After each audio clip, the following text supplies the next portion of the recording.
This second conversation on this side with a focus on sustainable education and infrastructure development in Africa.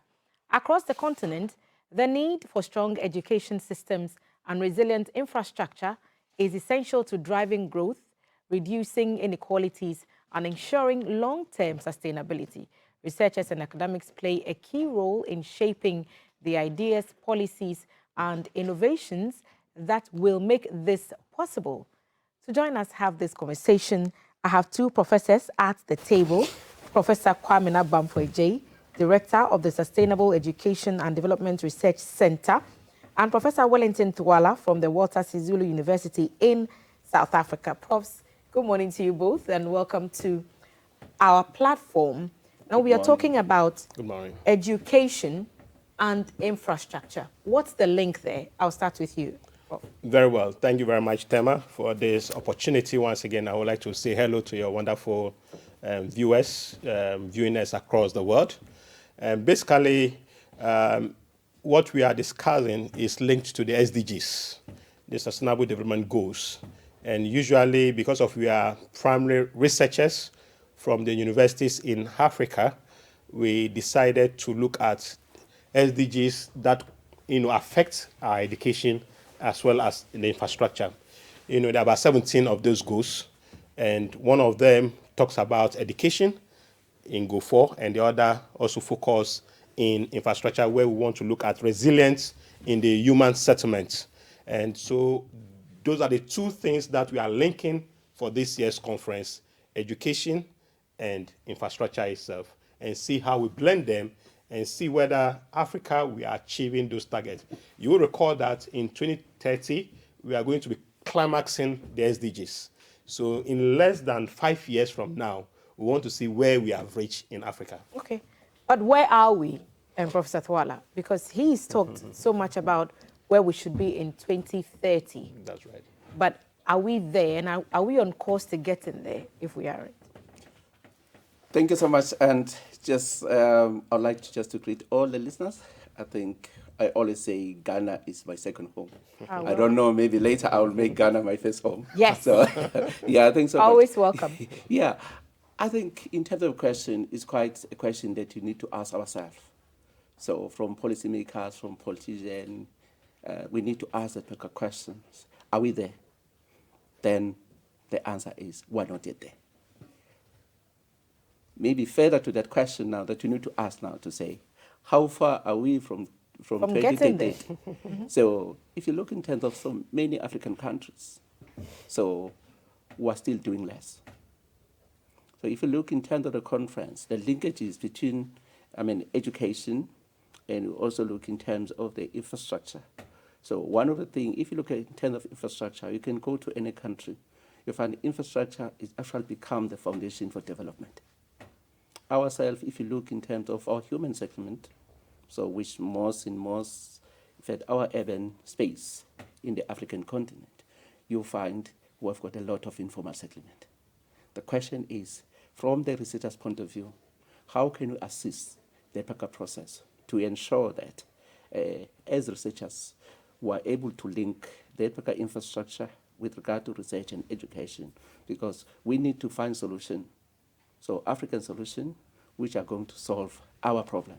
Otherwise, some of the solutions that we've applied in the past, you find those particular solutions that are not relevant to our situation. Where should we be putting our priorities right now, no matter how far we are from the goal? So I think our priority that we need to put forward, so is to look to say, what are the current, I think is developing innovation, to me, I think is one thing.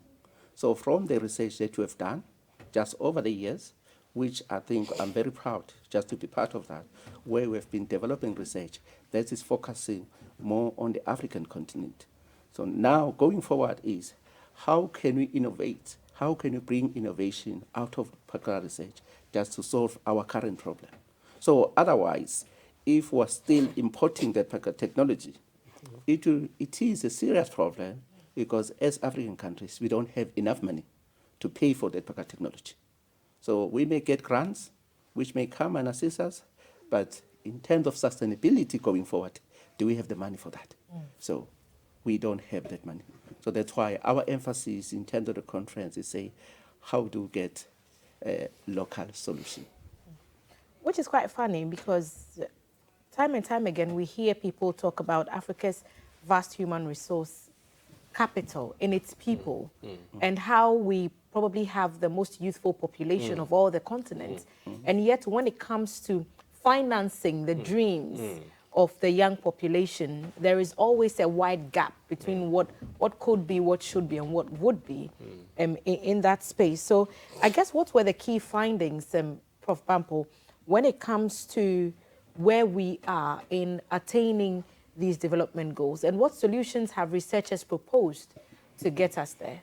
So let's look at with education itself. Let's use Ghana, for example, and we will also narrow down to other countries in Africa. In education, one talks about access to quality education, and which we are also looking at how achieving it. In Ghana, at least I will say that we are improving in that direction in the sense of the issue of free access to second cycle institution. We have from the basic to the second cycle institution. And just the previous election period, where we have the current government in place who have decided to also allow first-year students to enter into tertiary institution free of charge without refunding their tuition fee to them. So that tells us that that is another way of achieving the SDG in terms of education. In terms of the infrastructure, which Prof indicated, that is where our difficulty is. And here we are looking at how do we use local materials to build our buildings so that the emission of CO2 will not be affecting us in the world. And a classical example, very soon I will share that with you so I can share with your public, is at Kumasi. It's ongoing. There's a project ongoing in Kumasi where women have been trained to use local materials in putting up infrastructure. And they have put up a 4-bedroom infrastructure with the use of waste plastic bottles, laterite like clay, and women are the ones putting up this infrastructure, about 15 of them.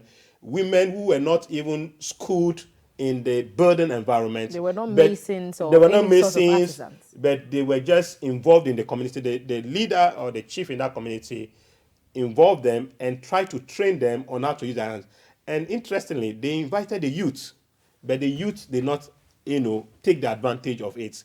Now there are women of an age of 45, 50 years who were seen laying this, burden.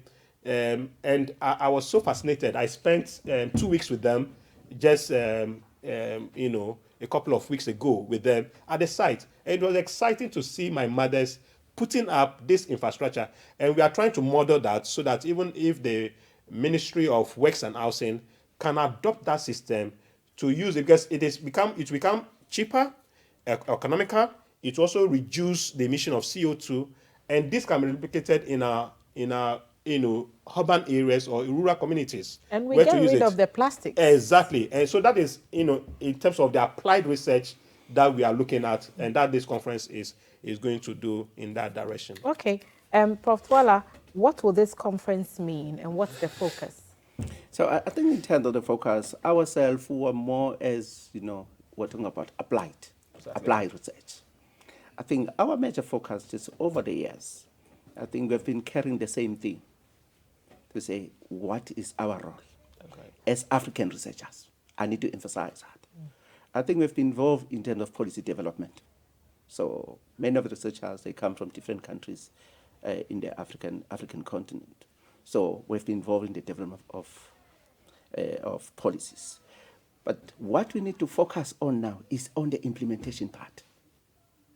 So the policies are good, but are our policies good for implementation? Because I'm sure you've done lots of research into Yeah. how we can solve Yes. some of our problems. Yes. And I'm sure that if the Ghana example is anything to go by, many of that research is just still sitting on desks and waiting to be implemented. How do we get past the theory to the practical? Like you're saying, implementation is what is needed. One of the things that we have done through this PECA conference is to invite politicians. Politicians are key.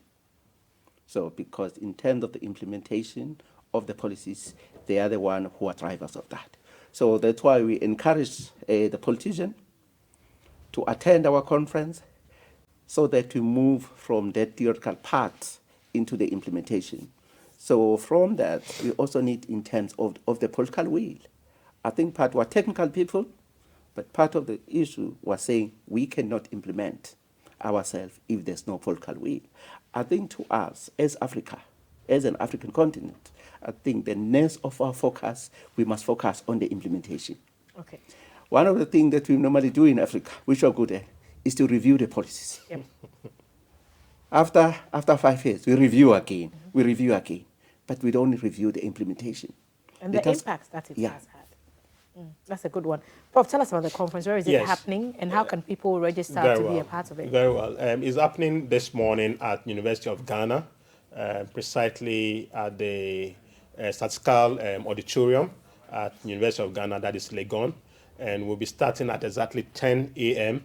as we speak. At the moment, we have international delegates who have arrived from Nigeria, from South Africa, from Uganda, from Zimbabwe, from Namibia, and Ghanaians as well have converged. These are researchers in their own right who are also coming to discuss it. And we have not also disconnected those with industry players.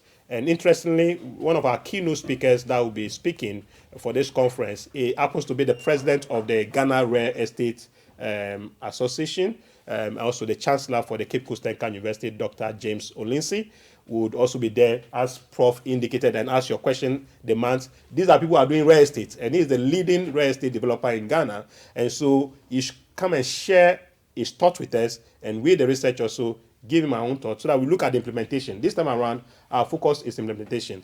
And interestingly, we also have the board chairman for the Ghana Tertiary Education Commission, GTEC, who happens to supervise tertiary education in Ghana, together with the Minister for Education, coming on board to also come and, give us what they have to give to us to implement our goals, so that in the next 5 years, we should be achieving this SDG.